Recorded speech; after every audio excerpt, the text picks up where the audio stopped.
es la enfermedad articular más prevalente, es la forma de artritis más frecuente, es el reumatismo más frecuente. Porque, como les decía, a veces los pacientes me dicen, es que tengo artritis o tengo reumatismo. Bueno, eso, si tiene artritis, tiene un reumatismo. Si tiene lupus, tiene un reumatismo. Si tiene fibromialgia, tiene un reumatismo. ¿Qué es un reumatismo? Pues, como decir chunche, ¿verdad? O sea, realmente un reumatismo es todas las enfermedades que vemos los reumatólogos. En este caso vamos a hablar de la enfermedad reumática más frecuente.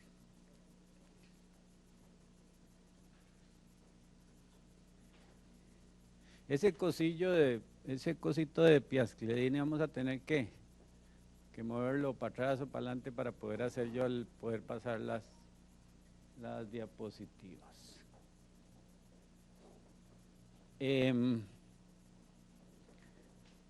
La enfermedad reumática articular, que también le llamamos enfermedad degenerativa, y eso a mí no me gusta mencionarlo así, porque cuando a un paciente se le dice, usted tiene una enfermedad articular degenerativa, ya no solo le agregamos una enfermedad que causa dolor, sino que le agregamos un riesgo cardiovascular por el susto que el paciente se lleva, ¿verdad? Porque cuando hablamos de degenerativo, ¿quién sabe en qué pensamos? Ahora, si ustedes se ponen a ver qué pasa por la mente de un reumatólogo, de un ortopedista, cuando hablamos de osteoartritis, pues probablemente nos dan mariposillas en la panza, ¿verdad? Como cuando tenemos la primera novia. En mi caso, pues yo solo una he tenido, entonces solo una vez me ha pasado lo de las mariposas en el estómago.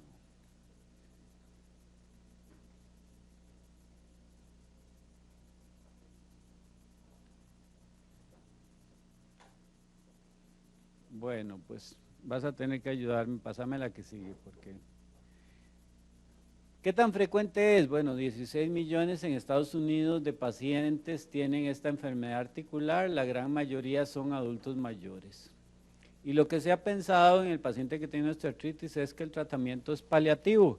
De hecho, vemos muchos pacientes con osteoartritis o artrosis en clínicas del dolor. Y no es que esté mal lo que hace una clínica del dolor, lo que pasa es que el paciente que tiene enfermedad articular poco va a responder a los medicamentos analgésicos tradicionales que utilizamos cuando vamos a hacer una intervención paliativa.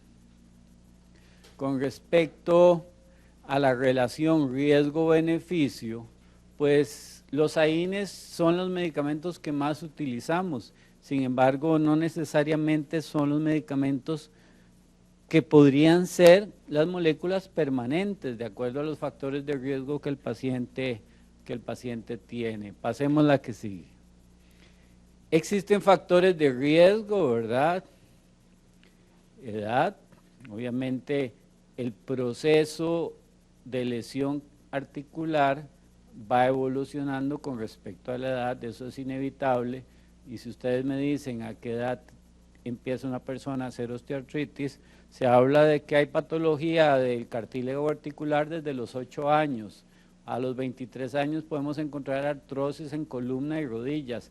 Y si se combina al proceso de obesidad, todavía más. Vemos osteoartritis en pacientes que están en la moda del correr y correr y correr y correr y correr y como Forrest Gump, no parar. Pues siempre las articulaciones necesitan un reposo porque eso puede ser un estímulo de lesión. La actividad laboral, por ejemplo, es muy común ver en las maestras la osteoartritis de la pinza o el odontólogo, donde tienen que hacer cierta presión que es suficiente para generar lesión en el cartílago articular. Por eso la osteoartritis es un reumatismo laboral. Esto podría ser modificable relativamente, porque no podemos dejar de trabajar, ¿verdad? Si es el caso. Las mujeres son más susceptibles a la osteoartritis. ¿Qué es esa tocó tan rara? Algo pasó ahí, algo apreté ahí.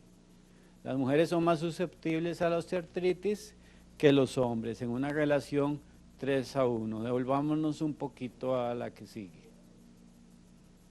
¿A la que sigue? La que sigue, no devolvemos, sino adelantemos. Bueno, pues la osteoartritis es una enfermedad del cartílago articular. El condrocito, que es la célula más importante en el cartílago articular, está inmersa en una matriz. Y dependiendo de las características de esa matriz articular, pues el condrocito va a mantenerse más tiempo vigente. Cuando la matriz articular se lesiona, el condrocito entra en un estado progresivo de apoptosis, y el problema es que el cartílago no se transforma en más cartílago si él fallece. El cartílago se transforma en hueso, y entonces eso explica muchas de las manifestaciones, inclusive radiológicas, que vemos en el paciente con osteoartritis. Pasemos la que sigue.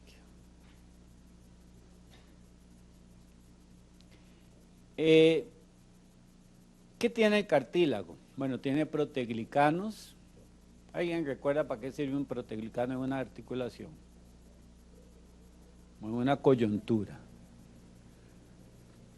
¿Qué es un proteoglicano? Una proteína, yo siempre digo es una azucarita, una proteína con azúcar.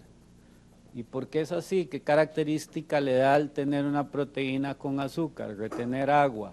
Entonces el proteoglicano es importantísimo en el cartílago. ¿Por qué?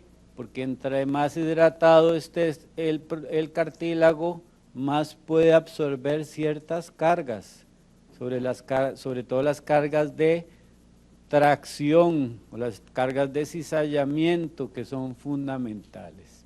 La flexibilidad del cartílago lo da el colágeno, por eso es importante el colágeno como una medida de condronutrición, y hay algunas otras sustancias que están relacionadas e involucradas, pero lo más importante es que un cartílago es colágeno y proteoglicanos, y estos dos tienen una función mecánica que es fundamental, tratar de restablecer, resolver y en algunos casos sustituir. Pasemos a la que sigue. La enfermedad articular entonces es una enfermedad del cartílago donde el cartílago genera algunos cambios que es importante. Primero, la tendencia a cambios en el hueso subcondral, o sea, el hueso que está inmediatamente después del cartílago. La tendencia a que el cartílago se parezca al hueso subcondral, y eso nos da una manifestación radiológica importante, y además hay inflamación. Por eso yo ayer les decía, el que diga que osteoartritis o la artrosis no es una enfermedad inflamatoria, pues definitivamente estamos hablando de la década pasada, cuando no se hacían estudios donde se medían marcadores de inflamación, que ahora sí podemos hacer y que podemos evaluar. Las citoquinas, sobre todo, modifican mucho este proceso, donde el hueso se transforma y la membrana sinovial también. De hecho, la osteoartritis y la artritis reumatoidea histológicamente también se parecen mucho, y por eso este mecanismo fisiopatológico explica las manifestaciones clínicas. Pasemos a la que sigue. Entonces, por estímulos, ya sean mecánicos e inclusive también hay mecanismos genéticos e inclusive factores epigenéticos, el condrocito va a tener ciertas señales que hacen que el cartílago entre a un estado catabólico donde se activa el fenómeno de apoptosis, y ese condrocito en apoptosis es incapaz de producir matriz extracelular, que es la que lo mantiene vivo, y entonces por eso es que el cartílago articular se transforma en hueso. Tener el concepto fisiopatológico de la enfermedad es fundamental para tener claro el concepto clínico. Pasemos a la que sigue. Y entonces, cuando un paciente tiene una enfermedad del cartílago, el sinoviocito prolifera y se activa por un montón de marcadores de la inflamación e inclusive interleuquinas que vemos en la enfermedad inflamatoria clásica como la artritis reumatoidea, solo que a diferencia de la artritis reumatoidea se activa el osteoblasto para formar hueso y esto es lo que explica el osteofito y es lo que diferencia la osteoartritis de la artritis reumatoidea. La osteoartritis es una enfermedad proliferativa con gran neoformación ósea, mientras que la artritis reumatoidea es una enfermedad donde en vez de activarse el osteoclasto, donde en vez de activarse el osteoblasto se activa el osteoclasto y hay tendencia a la erosión. Esa es una de las características más importantes. ¿De qué depende eso? De las citoquinas que se activaron, simple y sencillamente. Pasemos a la que sigue.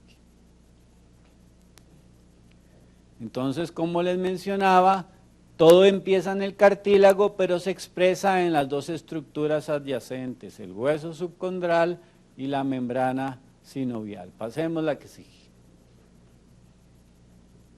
Entonces, cuando tenemos un cartílago y una membrana sinovial proliferativa en un ambiente inflamatorio importante, el líquido sinovial que es producido por la membrana sinovial se altera y el líquido sinovial es fundamental.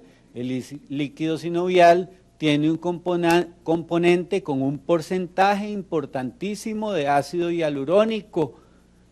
Cuando hay inflamación, los leucocitos degradan el ácido hialurónico y entonces pónganse a pensar, si ustedes al motor de un carro le ponen agua o le ponen aceite, ¿qué le ponen? Bueno, cuando un paciente tiene una enfermedad articular, imagínense que la articulación en vez de tener aceite va a tener agua y entonces la capacidad de fricción está alterada y hay mucha lesión articular por trastorno en las características del líquido sinovial. Entonces ya no solo vemos cartílago que se transforma en hueso, membrana sinovial que prolifera y un líquido sinovial de mala calidad. Eso es la fisiopatología de la osteoartritis. Pasemos a la que sigue. Y bueno, eso es lo que yo les mencionaba, pues sí, hay un ambiente inflamatorio importante que altera las características del líquido sinovial. Pasemos a la que sigue. Y entonces, clínicamente, en esa evolución donde el condrocito se altera hasta que el paciente tiene manifestaciones clínicas, pasa mucho tiempo. Muchos pacientes tienen artrosis y no tienen síntomas. Y luego empiezan a generarse las características clínicas de la osteoartritis. Pero recuerden esto, hay un gran periodo asintomático. Entonces, valoren la osteoartritis en ciertos pacientes de riesgo. Un obeso, las caderas, revísenla con cierta frecuencia. ¿Por qué? Porque ahí puede haber osteoartrosis que no sea sintomática, o unas rodillas. Y evidentemente existe una forma que es la artrosis familiar primaria, que son mujeres que tienen cambios en manos, con nódulos de Everden y de Bouchard, y afección en columna, a veces no duelen, y que tienen una carga genética importante. Entonces, cuando conozcan a la novia, le dan la mano, se la revisan, y después le buscan la mano a la suegra. Si tienen nódulos de Everden y de Bouchard, tienen el derecho de admisión, ¿verdad? Porque tiene un factor genético importante, sobre todo en mujeres, artrosis familiar primaria, casi no le da a los hombres.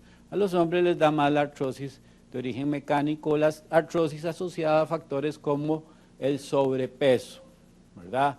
o los futbolistas que hacen este tipo de rodillas a los 20 y resto de años, ¿verdad?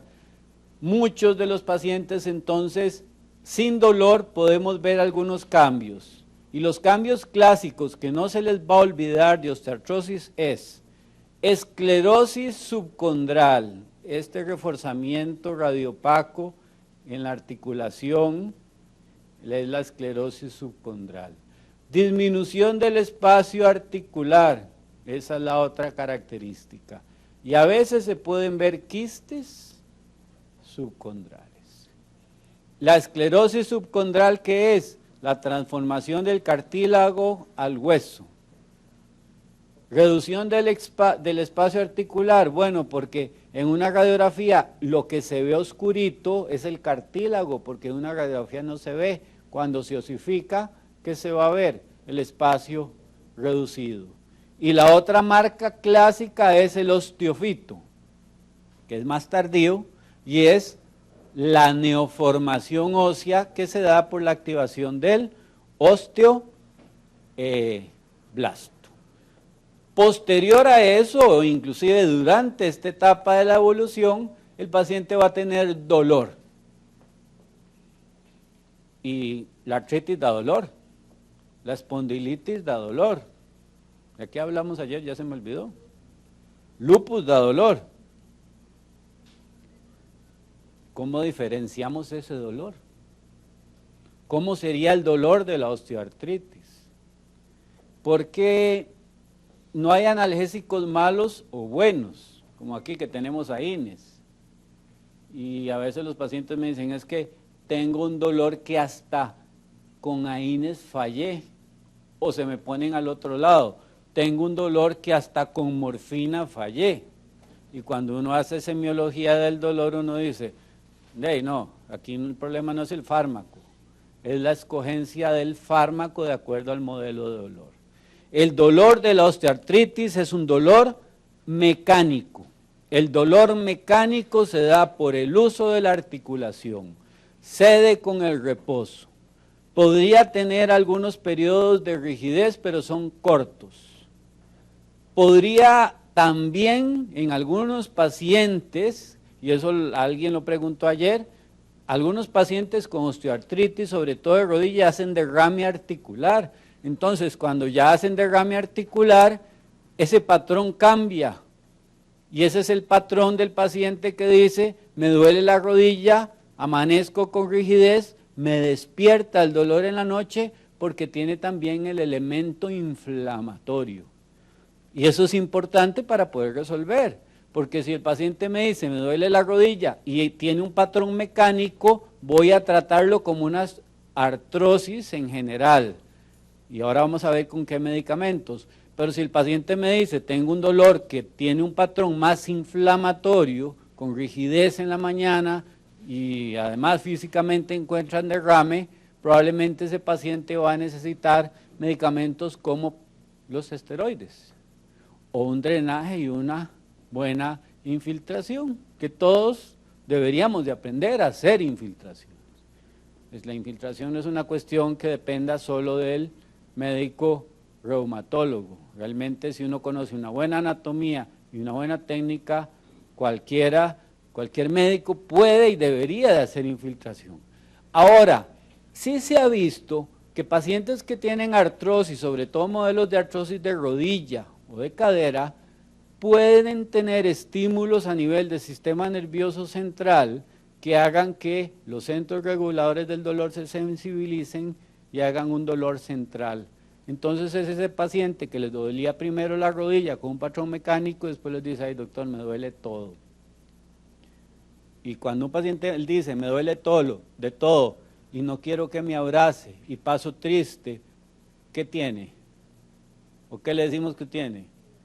Fibromialgia. Porque la fibromialgia simplemente es un modelo de dolor que es dolor central. Entonces vean qué interesante, cuando ustedes encuentran un paciente que tiene un dolor o una enfermedad artrósica, que tiene un dolor mecánico, pero que además asocia esos elementos de sensibilización central, la herramienta no solo va a ser dar el AINES, o la herramienta no solo va a ser infiltrarlo, sino que van a tener que modular el dolor a nivel talámico. Y entonces hay medicamentos que actúan ahí que están aprobados para osteoartritis, como la duloxetina, como la misma pregabalina, como la desvelanfaxina. Entonces vean que en una sola patología podemos tener 3 modelos de dolor, y eso mañana lo vamos a hablar con más detalle, y que dependiendo de esa semiología, ustedes van a poder resolver el problema, ¿verdad? Y esto no es una cuestión que antes se hablaba tanto, es una cuestión más reciente, donde se habla del síndrome de sensibilización central asociado a una enfermedad articular. Posterior a eso, además del síndrome doloroso, ustedes van a encontrar que el paciente, por los cambios estructurales, van a tener impotencia funcional. Entonces, ya no solo la articulación duele, sino que en la exploración puede estar limitada o en la marcha va a estar limitada, y muchos de esos pacientes ya ni siquiera responden a analgésicos tradicionales y vamos a tener que utilizar o la cirugía o medidas paralelas. Pasemos a la que sigue.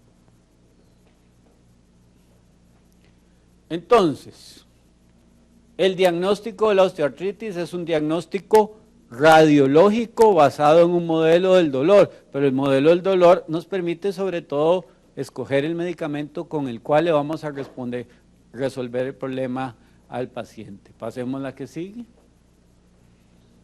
Entonces, ya hablamos de las características del dolor, ¿verdad? Sin embargo, como les mencionaba, muchas veces el dolor en la osteoartritis no empieza cuando ya vemos los cambios que ya les mencionaba, esclerosis subcondral, reducción del espacio articular, e inclusive a veces anquilosis, ¿verdad? Se fusionan las dos articulaciones. Pasemos a la que sigue. Y hay muchos sitios donde puede haber mayor tendencia a la osteoartritis, va a depender de los factores de riesgo, rodilla y cadera, asociada a obesidad, columna y manos, tiene un factor genético, hombros está muy relacionado a ciertas características ocupacionales, aunque las mujeres hacen mucha artrosis de hombro asociado a el bolso, el brasier y el tender ropa mojada, ¿verdad? Bueno, y si no, nunca se tiende ropa seca, ¿verdad? Para que vean los que no tendemos ropa cómo no sabemos de esas cosas. Pasemos a la que sigue. Y aquí tenemos unas manitas, ¿verdad? ¿Quién me dice a mí por qué esto es artrosis y no artritis reumatoidea?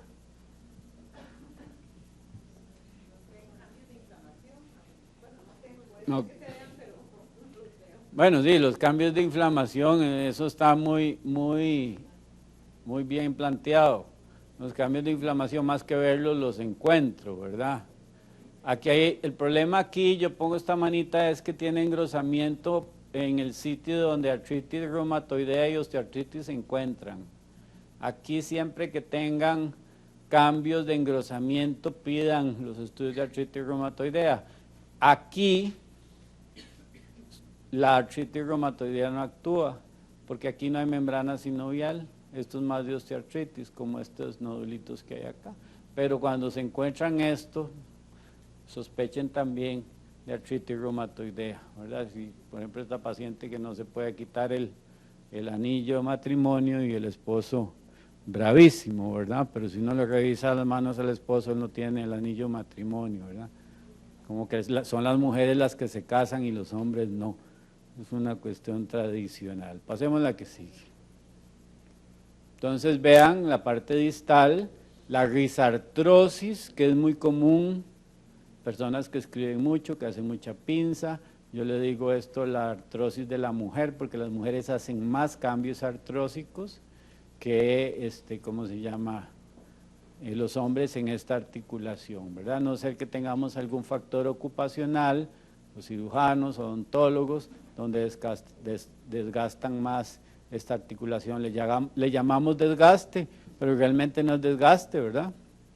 Ya vimos que no, lo que hay es una transformación ósea. ¿A qué enfermedad le podríamos llamar desgaste? Osteoporosis. Yo ni sé, no creo que no, yo creo que no, tampoco, pero bueno. Sí sabemos que cuando el paciente nos dice tiene desgaste, pues pensamos en osteoartrosis, ¿verdad? Y esto Es típico también en la parte distal donde hay grandes nodulitos. Pasemos a la que sigue. Y esta, pues sí, ¿verdad? Aquí ya ven que hay un compromiso proximal y distal. Estas son nodulaciones que tienden a ser duras, en la artritis reumatoidea son blandas, pero aquí esto, a esas articulaciones distales, la artritis reumatoidea no las compromete. Articulación en la artritis reumatoidea es más proximal.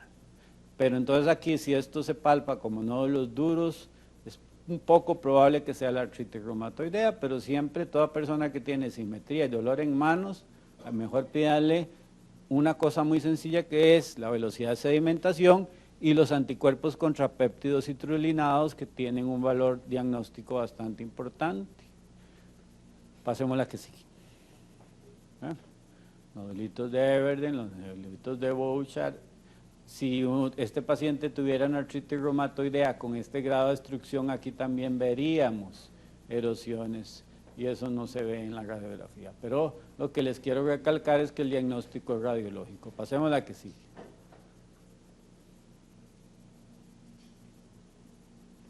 La que sigue. Igual, osteofito, reducción del espacio, artrosis de rodilla, que es muy frecuente, ¿verdad? Donde las mujeres, sobre todo hablo de las mujeres porque es mucho más frecuente, tienen el geno valgo o el geno varo, ¿verdad? Dependiendo de eso, ahí se forma el osteofito y pues aquí ya se ha ido perdiendo el cartílago. Pasemos a la que sigue.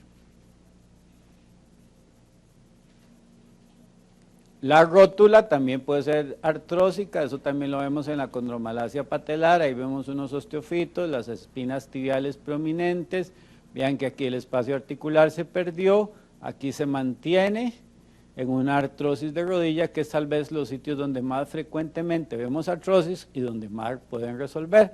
Pasemos a la que sigue. La misma rodilla, vean donde se perdió el espacio y aquí el espacio está abierto. Pasemos dos más que siguen. Estas son puras fotos, ¿verdad? Rótula ahí con dos osteofitos prácticamente fusionado al fémur, ¿verdad? Y prácticamente no hay espacio y el espacio aquí probablemente no esté, la foto no nos ayuda. Pasemos a la que sigue.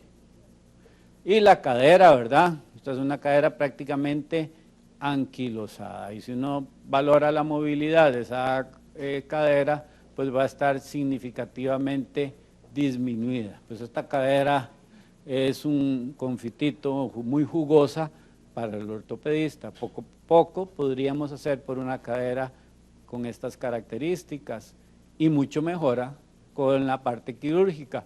Porque a veces le decimos al paciente, bueno, no tenemos nada que darle,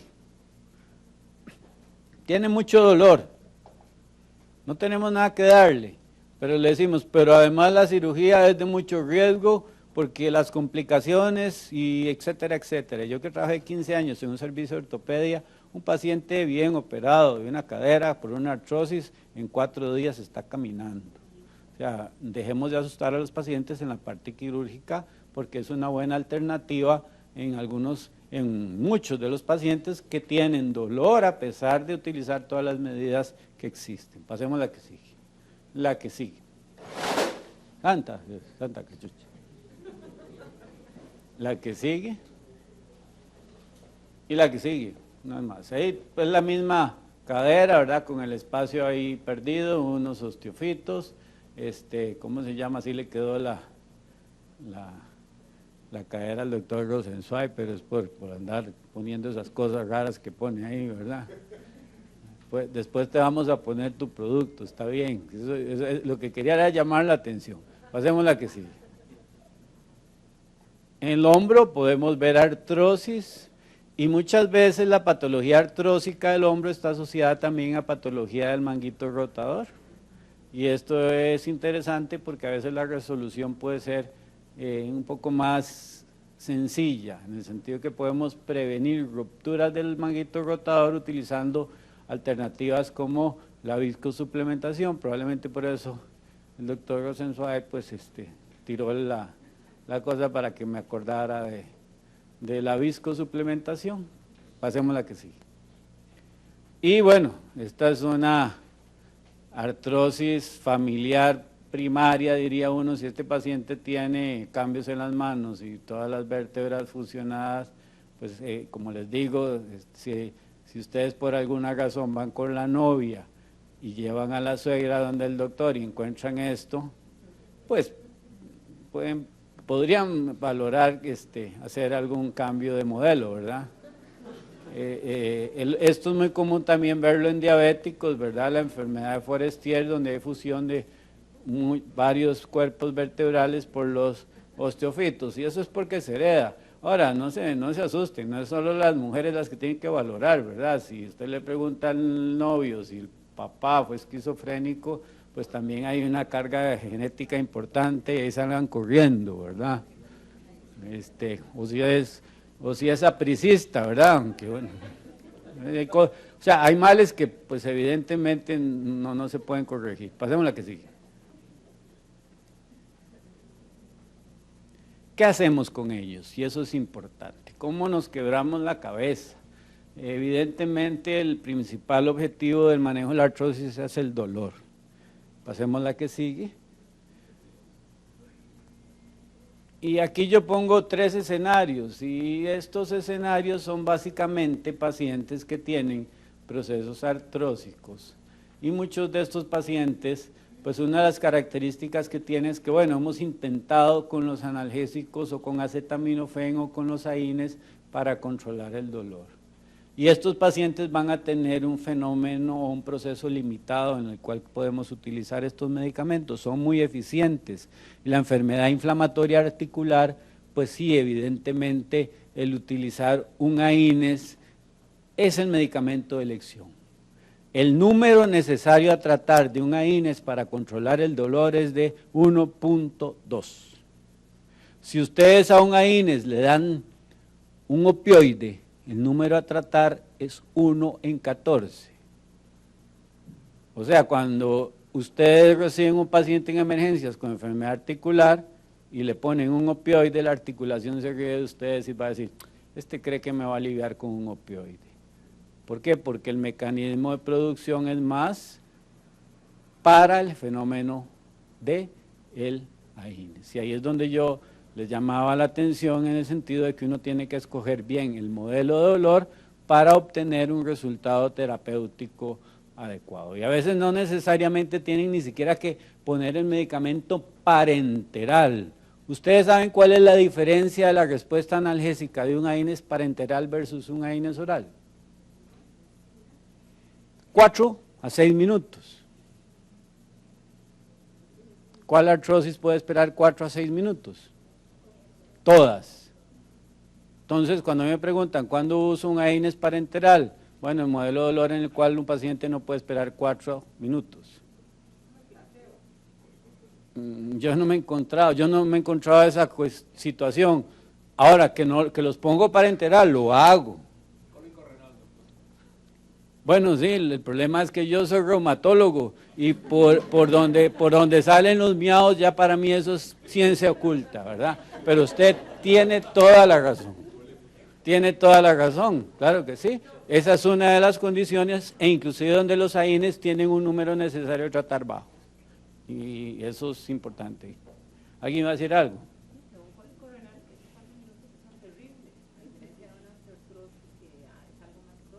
¿Sí? Inclusive hasta en una gota.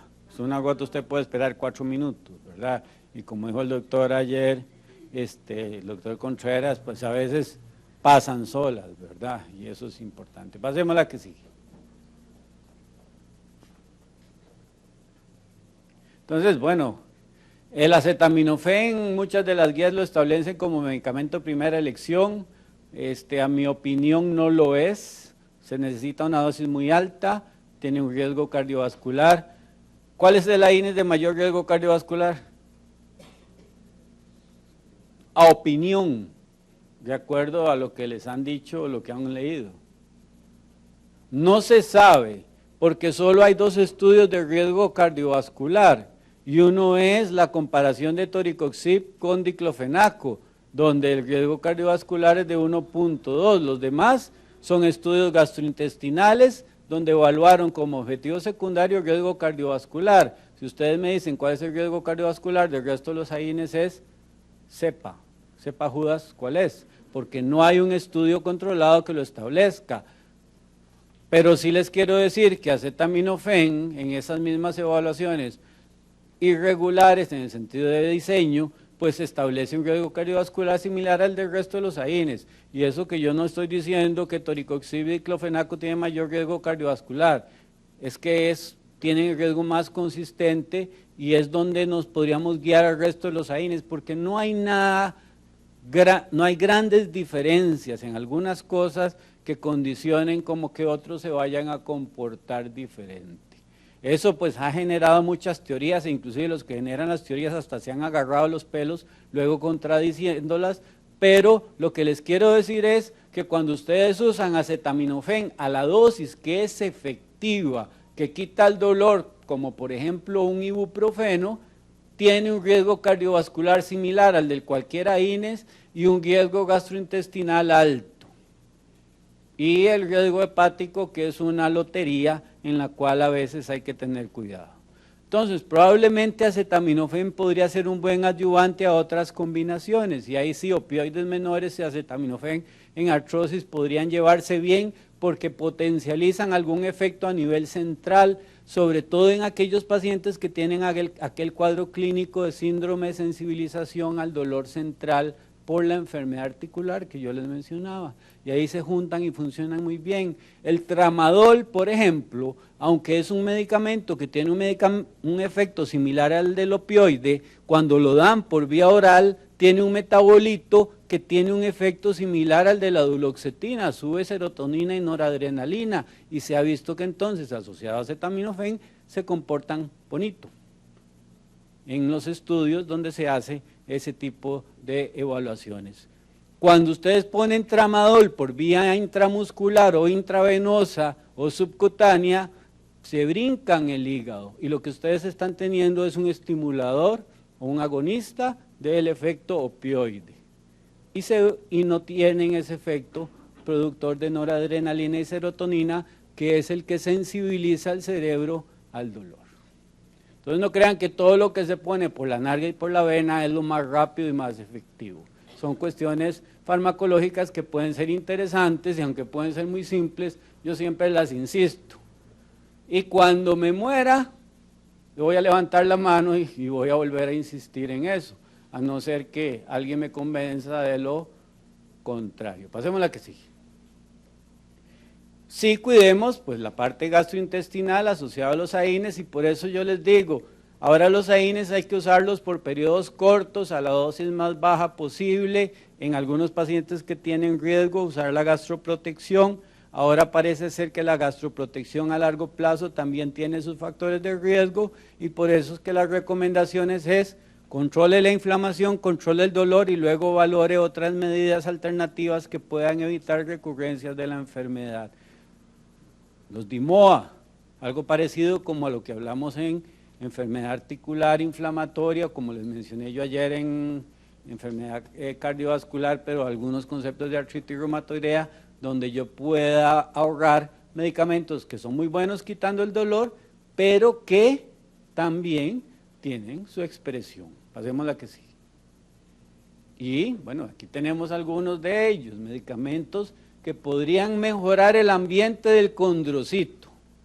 El problema que existía es que por mucho tiempo estos medicamentos que relacionábamos con condronutrición, y me acuerdo de una de las clínicas de reumatología de los años 2000 donde hablaba de condronutrición toda ella, pues los estudios eran muy curiosos en diseño y comparación, y entonces por eso no existía un resultado importante. Cuando hablamos de estos productos hablamos del sulfato de glucosamina, del colágeno hidrolizado, o hablábamos de los derivados de la soya y el aguacate que podrían mejorar el ambiente del condrocito. Ahora hay más estudios con mejor diseño que podrían plantear que estos serían buenos ayudantes para ahorrar un poquito el efecto de los esteroides, o inclusive otras intervenciones que sean locales en las articulaciones donde podemos trabajar. Pasemos a la que sigue. Y entonces, por ejemplo, en el caso del sulfato de la glucosamina, parece ser que no es igual, no es superior al placebo cuando valoramos o que sea la presentación original o que no esté combinada. Y esa es una cosa interesante, hay una interacción farmacocinética del sulfato de la glucosamina con el condroitin sulfato, pasemos a la que sigue, y entonces eso podría explicar por qué después, si hacemos esa corrección y valoramos solo la fracción sulfato de glucosamina, podríamos tener un efecto que es favorable a la glucosamina versus la combinación, la que sigue. Algunos efectos adversos descritos, alergia, que son sales que tienen sodio. Bueno, pues hay que pegarse una buena turugada de sulfato de glucosamina como para que eso les suba la presión arterial o les cause una enfermedad cardiovascular, ¿verdad? Es igual que como si se tomaran un diclofenaco sódico y tenían que ponerse como 60 ampollas de diclofenaco sódico como para que la carga de esa sal, la sal simplemente es un vehículo para que favorezca la disolución de la presentación y se genere la absorción de la molécula libre. O sea, que mucha de esa carga de sodio termina en el río Tárcoles, no se absorbe, ¿verdad? Resistencia a insulina también se ha visto, pero eso sobre todo en modelos de animales, no se ha visto en humanos. No, está bien, pasemos a la que sigue. El colágeno, pues el colágeno hidrolizado, los pacientes me han dicho, bueno, y si como bastante gelatina, ¿qué? Bueno, ahí se engorda. Pero si le hacemos modificaciones al colágeno para que tengan un cambio en su volumen de distribución, podríamos tener algún efecto que también sea positivo en el ambiente del condrocito. Pasemos a lo que sigue. Y eso es lo que se le hace a una hidrólisis de una proteína donde se genere, pasemos a la que sigue, mayor afinidad y mayor concentración en el cartílago. La que sigue, por favor. Y entonces, bueno, la molécula activa de lo que es el colágeno hidrolizado es el que se tiende a acumular. Pasemos a la que sigue. Una absorción bastante eficiente con poca degradación. Acuérdense que estamos hablando de colágeno, una proteína y no un grupo de aminoácidos como tal, porque si no pues se comen un bistec encebollado o un hígado, ¿verdad? O igual la gelatina como tal, pasemos a la que sigue. Sino que la modificación genera un centro activo que es el Fortigel, que eso puede generar también algún efecto que es positivo. Pasemos a la que sigue. Y eso es lo que se concentra en la articulación. Pasemos a la que sigue.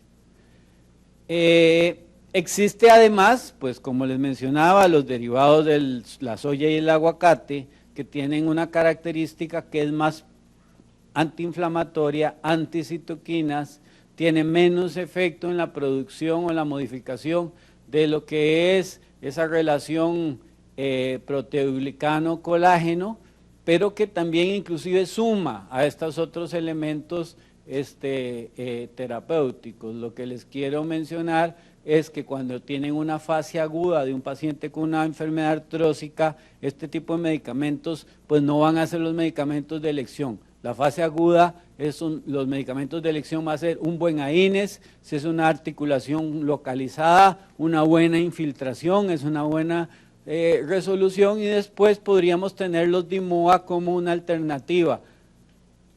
Pasemos a la que sigue. Y no, aunque no está en estas diapositivas, parte de los DIMOAs podrían ser inclusive medicamentos que usamos en la artritis reumatoidea.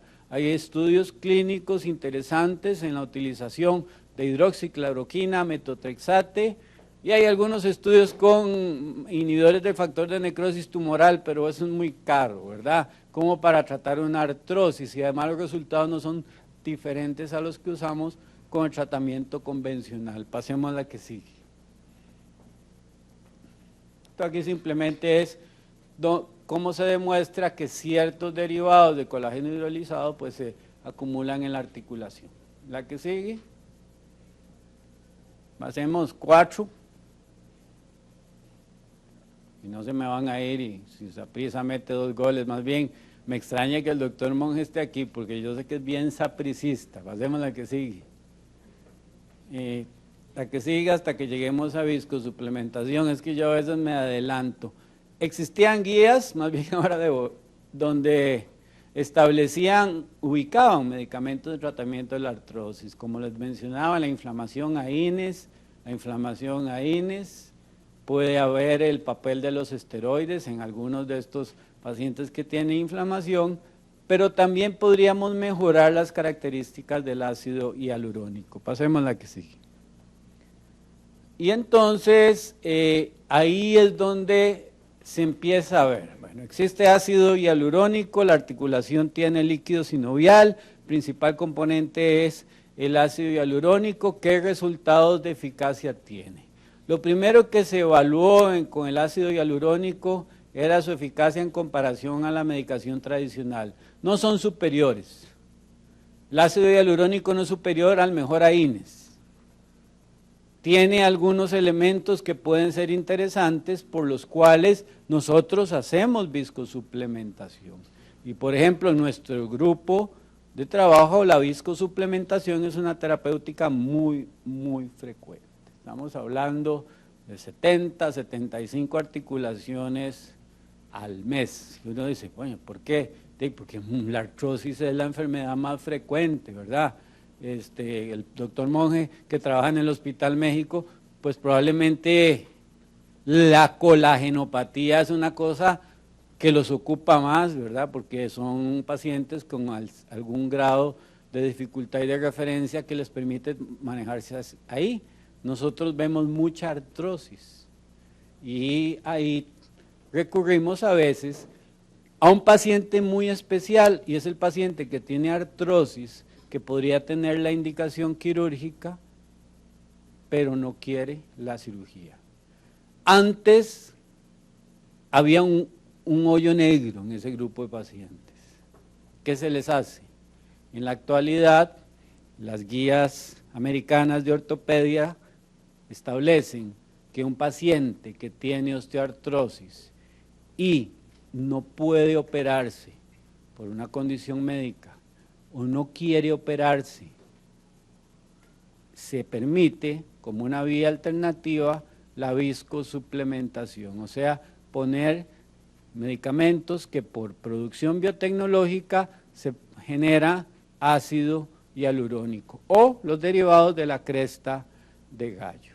Y esa es una alternativa para ese grupo de pacientes, sin que sea la viscosuplementación la sustitución de la cirugía. Hacemos la que sigue.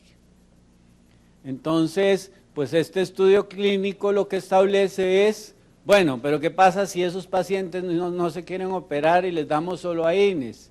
Bueno, la gran mayoría de esos pacientes son adultos mayores, la gran mayoría de esos pacientes tienen una comorbilidad muy importante asociada, y resulta que entonces en ese entorno utilizar ácido hialurónico tiene la misma eficacia con una reducción importante de efectos adversos en comparación con un AINES.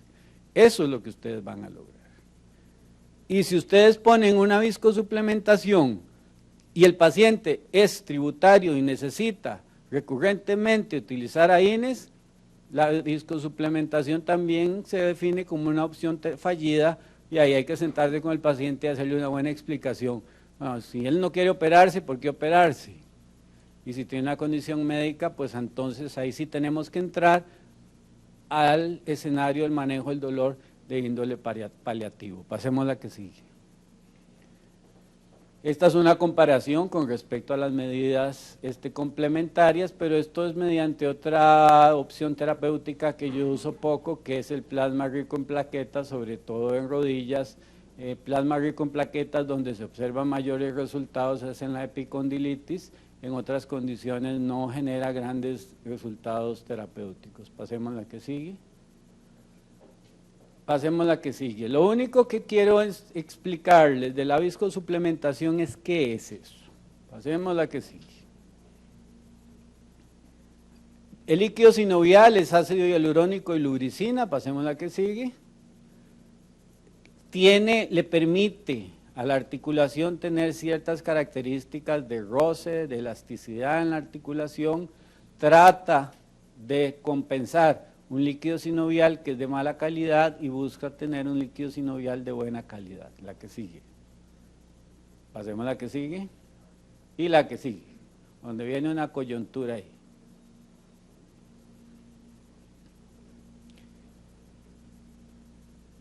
La que sigue. Entonces, cuando yo meto en una articulación ácido hialurónico, no solo tengo ahí un efecto mecánico, eso no es cierto. La absorción del ácido hialurónico después de estar puesto ahí es corta. Lo que ocurre es que el ácido hialurónico es un fármaco que tiene un receptor a nivel sinovial y ese receptor desensibiliza del dolor, estimula la producción de mejor ácido hialurónico. Entonces estamos hablando no solo de la viscosuplementación, sino la condroinducción o en la inducción de la membrana sinovial a producir un líquido sinovial que mantenga características de elasticidad y viscosidad similares al líquido sinovial que el paciente debería tener en sus mejores tiempos, ¿verdad? Entonces estamos hablando de un fármaco. Cuando vino aquí el ácido hialurónico en los años 2000, y el doctor Monge no me deja mentir, nos lo hablaban como una prótesis biológica. Y eso no es una prótesis biológica, es un fármaco que tiene un mecanismo de acción y unos receptores específicos que estimulan y mantienen y mejoran el ambiente y la protección articular. En promedio, el ácido hialurónico tiene una duración de 6 meses a 1 año, dependiendo del tipo de ácido hialurónico que ustedes utilicen. Hay muchos de acuerdo al peso molecular, pasemos a la que sigue, y de acuerdo al peso molecular se ha visto que podríamos obtener algún efecto más o menos prolongado o más o menos intenso. Lo que se busca es escoger moléculas de ácido hialurónico que se parezcan lo más posible a el líquido sinovial normal. Pasemos a la que sigue. Entonces, la que sigue. Y aquí tenemos algunas presentaciones de ácido hialurónico y vemos el líquido sinovial sano y vemos las características de viscosidad y elasticidad y buscamos que ellos se parezcan a ese líquido que puede proteger la articulación y eso va a estar en mucha proporción a la duración de efecto. ¿Cuál es la característica importante en la aplicación del ácido hialurónico? Tener un buen entrenamiento en la aplicación de un medicamento intraarticular. Nosotros tenemos una proporción importante de pacientes que les hemos puesto ácido hialurónico en rodilla, que es la indicación, la primera indicación, cadera, que lo hacemos casi siempre guiado por ultrasonido, artrosis de hombro y además en tendinopatía de hombro, donde hay estudios importantes que establecen que favorecen significativamente los resultados terapéuticos en el manguito rotador. Y la aplicación de ácido hialurónico les va a ayudar a ustedes también a prolongar el tiempo en el cual hacen reemplazo de cadera. En conclusión, la artrosis deja de ser una enfermedad donde ustedes tienen que verla con una cara de cansancio, estrés e impaciencia y busquen también soluciones paralelas. Una artrosis muy localizada de grandes articulaciones, rodilla, cadera, probablemente en vez de estar al paciente utilizando terapias sistémicas, una terapia local como la viscosuplementación ayuda. Una artrosis estabilizada, utilizar DIMOAs podría hacer que les vaya a ahorrar la necesidad de antiinflamatorios. Existe la artrosis erosiva y algunas artrosis muy proliferativas donde existe experiencia en la utilización de medicamentos antirreumáticos, pero no condenen al paciente a decirle, ah, sí, usted tiene artrosis, va a tener dolor y viva con el dolor. Y yo concluyo esta charla diciéndoles que ojalá ningún paciente se vaya para la casa con un dolor que ustedes no puedan soportar. Entonces, ahora sí quiero escucharlos, ¿verdad? Porque recuerden que existe la tómbola de los regalos para los preguntones. Yo les agradezco la atención y de una vez voy con la tómbola para que eche el numerito, porque si no, después me regañan de que no le tomé el numerito. Primero a la doctora y después al doctor. Ya, el doctor le pregunto primero al doctor. Ya tengo la pregunta. Ah, bueno, ¿cuál? Hágame. Si hay alguna contraindicación para la viscosuplementación. Bueno, depende de la viscosuplementación primero. Si usted tiene una articulación que está potencialmente infectada, primero valore eso. Sobre todo, como mencionaba el doctor Contreras, una monoartritis podría no necesariamente ser artrósica, podría ser séptica. Entonces, dependiendo de las características, inclusive que usted vea la extracción del líquido, porque siempre hay que sacar el líquido sinovial inadecuado, primero mejor cultive y después valore hacer la viscosuplementación y no necesariamente lo tiene que hacer en el momento, ¿verdad? Sobre todo en ese paciente joven. Bueno, la artritis séptica es más en paciente joven. Paciente adulto mayor, uno ve más monoartritis o derrames articulares asociados a artrosis. La otra es que si usted en piel encuentra alguna lesión inflamada, ahí no va a punzar. ¿Por qué? Porque tiene una posibilidad de infectar la articulación. Los que son derivados de la cresta de gallo, usted tiene que saber que los que son alérgicos al huevo, no se les puede usar, pero existen otros que son productos biotecnológicos humanizados que no tienen esa característica. Me echo el nombrecito, porque si no... Doctor, cuénteme. Digamos, a un paciente que está con artrosis en la rodilla, más que todo uno lo ve con mucho sobrepeso, ¿verdad? Digamos una señora, una mujer. Ya, si hay alguna forma de bajarle el peso, se ve que no hay que hacer alguna otra intervención o algo así, que, digamos, ¿qué experiencia hay en que solo baje peso y que haya alguna mejoría en esa? Es muy bonita su pregunta por el hecho de que un paciente que hace obesidad y lesiona articulaciones pierde peso, reduce su riesgo cardiovascular, mejora su umbral del dolor, pero la lesión queda ahí. Y a veces queda el dolor y hay que resolvérselo de alguna forma. A veces les ayudamos perdiendo peso y esta es una buena alternativa, o ya hay menos dolor y usted usa un AINES y luego pasa un Dimoac, ya vemos todos, colágeno, los derivados de aguacate, como alternativas interesantes, o utilizar una dosis baja de un AINES, e inclusive, que yo les mencioné, acetaminofén como sus factores de riesgo es porque el acetaminofén, para que sea tan competitivo como un AINES, hay que darle una dosis muy alta, pero podría ser que ya resolviendo esos problemas, una dosis baja de acetaminofén tiene menos riesgo y se puede hacer suficiente. ¿Quién más? Perfecto. Una consulta acerca de las terapias de las células madre, en lo que es osteoporosis, específicamente también lo que es de la hereditaria.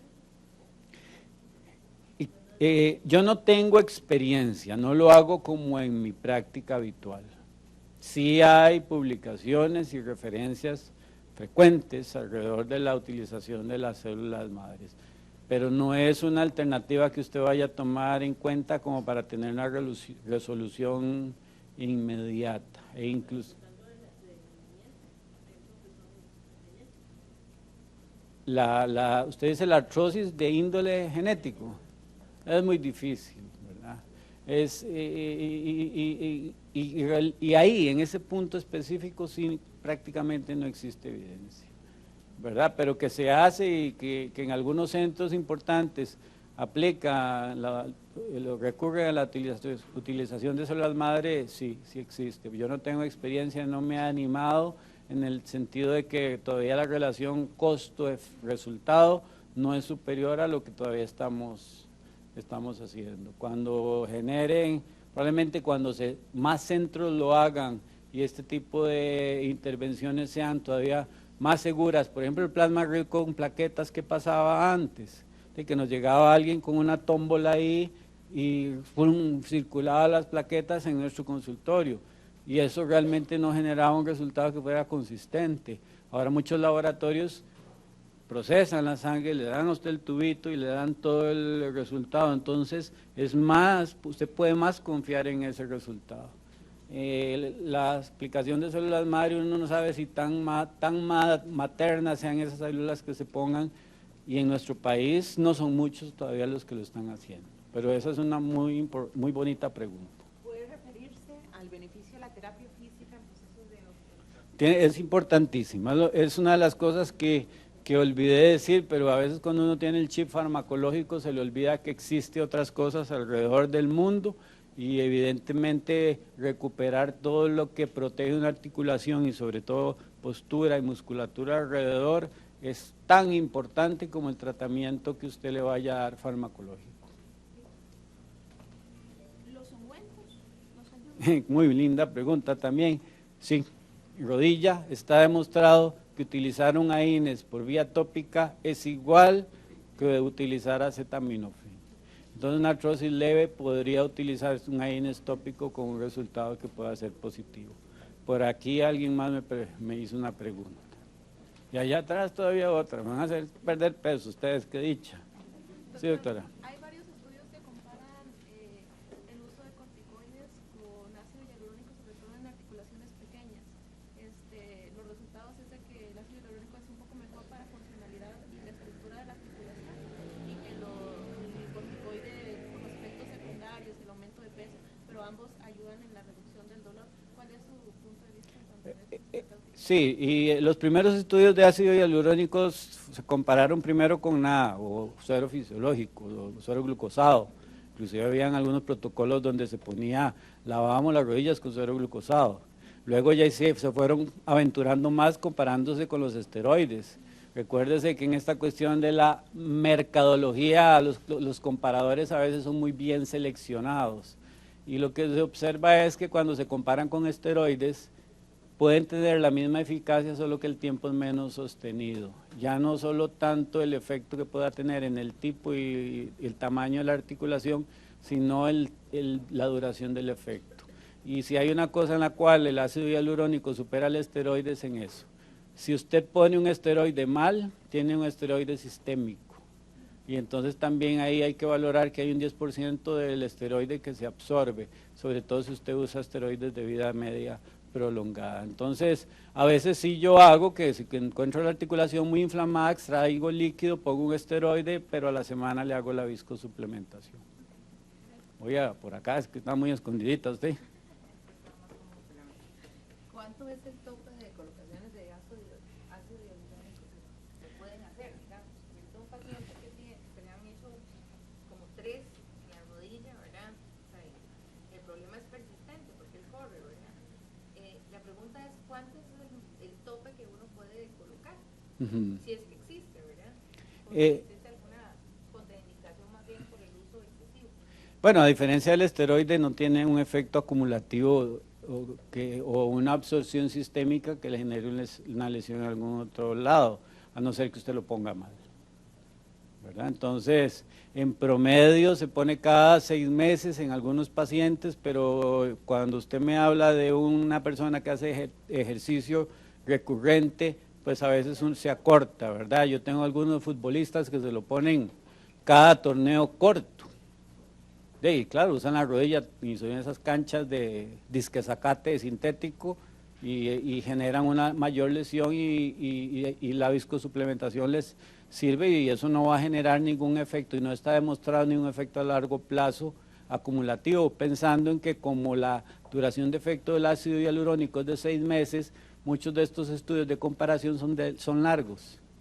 Y precisamente los efectos adversos, como usted vio, son más reducidos que las de un mismo antiinflamatorio. ¿Alguien más? Sí. ¿Qué diferencia hay? Y no va a poner el papelito. Que no tengo papelito. Bueno, yo me acuerdo de su nombre, ahorita lo he hecho ahí. ¿Qué diferencia hay en comenzar solamente con glucosamina o empezar inmediatamente glucosamina con trotina? ¿Qué diferencia hay? ¿Cómo lo podemos hacer? Porque algunos nos recomiendan un primer mes solo con glucosamina y luego sumamos glucosamina con trotina. Vea, Los de MOA son medicamentos de paciencia. Los de MOA no son medicamentos de impacto. Entonces, igual da que si usted decidió usar condroitin sulfato, sulfato de glucosamina o derivados de soya y aguacate, algunos pacientes se ha visto que a la tercera o cuarta semana tienen algún efecto analgésico porque tienen un efecto leve inhibidor de la ciclooxigenasa 2. Los tres, desde el colágeno hidrolizado hasta los derivados de la soya y el aguacate. Pero el resultado que usted podría medir y que es lo que se ha discutido si se usan o no es el resultado a largo plazo en necesidad de utilizar antiinflamatorios y en la reducción del espacio articular. Y en la reducción del espacio articular definitivamente ninguno ha podido demostrar. Se ve más en calidad de vida relacionado a la ingesta de medicamentos que sí tienen más efectos adversos, que son los agines. Y yo en lo personal a muchos pacientes no es que les empiezo solo con sulfato de glucosamina, empiezo con varios. Eso va a depender de una evaluación farmacoeconómica, que no es solo la evaluación farmacoeconómica de un centro X, sino el bolsillo del paciente en la posibilidad de utilizarlo, sobre todo porque no podemos usar otras cosas, ¿verdad? O pacientes que tienen un alto riesgo cardiovascular, por ejemplo, usted no puede usar AINES. Y eso es muy común, que el cardiólogo me mande el paciente con artrosis de rodilla, pero tiene un alto riesgo cardiovascular, de una vez dicen no le dé AINES. Y entonces yo tengo dos caminos, uso un de MOA o rezo. Y yo soy muy malo rezando. ¿Aquí sigue? ¿Alguna otra pregunta? Doctor, ¿y los periodos de descanso que antes se decía que hay que tener los de MOA? Desde el descanso al bolsillo, porque realmente farmacológicamente no hay ninguna justificación. La compañía farmacéutica le puede establecer algún periodo de descanso en algunos de ellos, pero eso es un periodo de descanso es otra evaluación farmacoeconómica individual.